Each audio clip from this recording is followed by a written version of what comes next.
Jangan lupa like, komen, dan subscribe channel YouTube TVRI Bengkulu, serta nyalakan lonceng notifikasinya.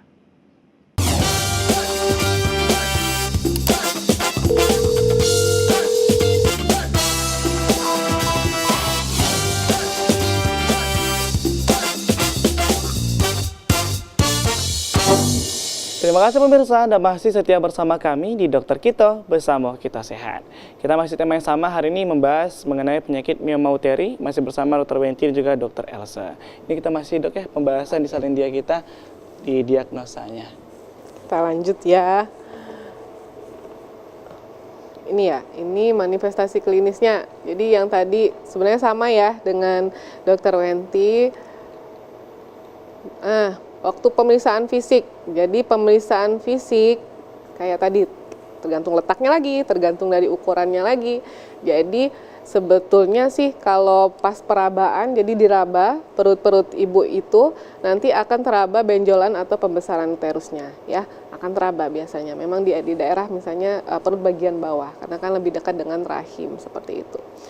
Nah nanti waktu perabaan nanti dokternya akan bisa menilai, maksudnya konsistensinya bagaimana, ukurannya sebesar apa dari hasil pemeriksaan perabaan itu. Baru nanti dilanjutkan pemeriksaan penunjang. Nah, pemeriksaan penunjang ini memastikan lagi apakah dari anamnesa dengan pemeriksaan fisik tadi benar dugaan ke miom atau tadi ya kista, karena mirip-mirip ya.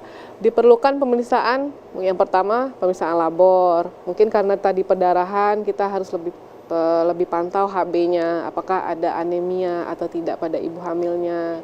Kayak yang Mas Randy tadi juga tanyakan, kan dianya nyeri saat pipis, karena tadi miomnya menekan vesika urinaria, apakah menyingkirkan, apakah ini adalah ISK atau infeksi lainnya, seperti itu ya.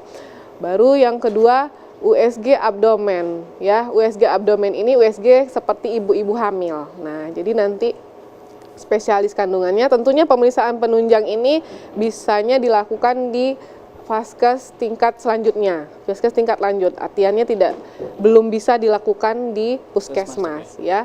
USG abdomen seperti pemeriksaan ibu hamil di perut atau USG transvaginal, jadi ada USG yang dimasukkan melalui vagina pada ibu-ibu itu untuk melihat ya. Terus histeroskopi, MRI, terus melakukan biopsi PA. Biopsi PA ini biasanya di ruangan tindakan operatif ya. Jadi diambil jaringannya sedikit, yang itu tadi tujuannya untuk memastikan apakah ini memang mioma atau ada kecenderungan ke keganasan ya, tumor yang lebih ganas.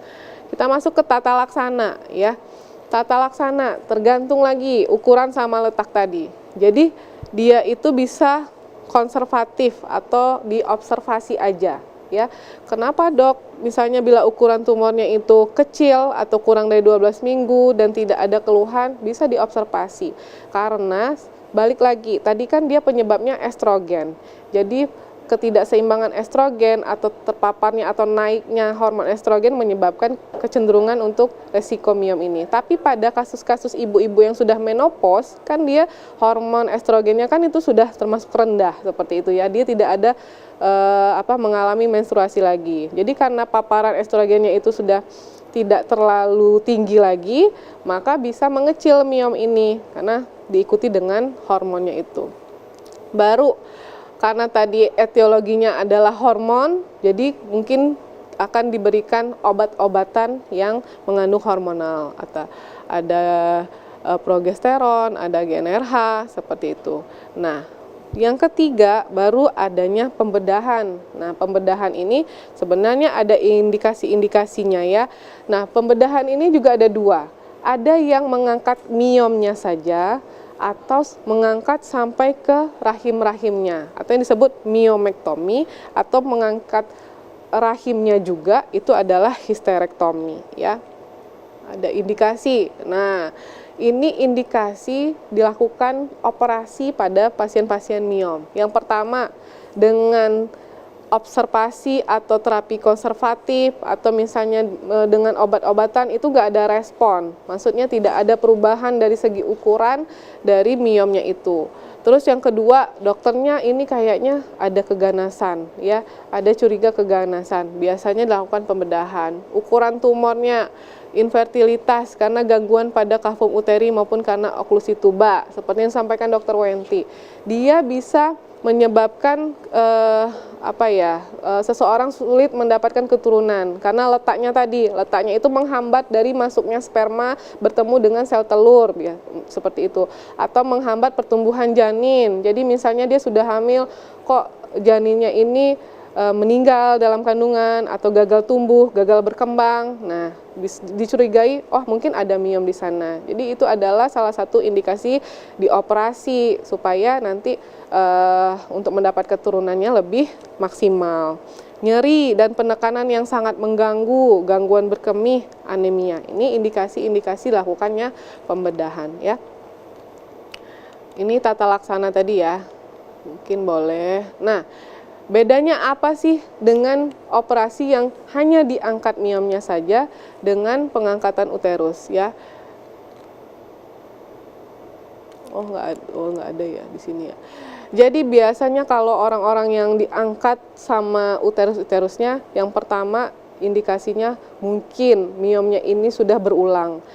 Jadi dia bisa berulang, maksudnya bisa tumbuh lagi. Oh, berarti walaupun sudah disembuhkan, itu bisa tumbuh lagi berarti, ya, Dok, ya? Misalnya kemarin saya udah miom sudah diangkat, Dok. Kok ini miom lagi ya, tumbuh lagi? Biasanya dengan tumbuhnya miom atau adanya benjolan miom yang berulang, biasanya itu udah indikasi untuk dilakukan pengangkatan rahim supaya dia tidak ada tumbuh-tumbuh lagi, tetapi tetap dipertimbangkan usianya masih produktif atau tidak, apakah masih mau memiliki keturunan atau tidak, ya. Itu sebenarnya itu adalah konsultasi atau konseling yang sangat alot seperti itu, ya, antara pasien dengan dokternya. Kalau miomektomi sih miomnya aja yang diangkat, rahimnya masih utuh, seperti itu. Oke, ini komplikasi. Nah, komplikasinya ada pengaruh miom terhadap kehamilan atau pengaruh kehamilan terhadap miom. Komplikasinya.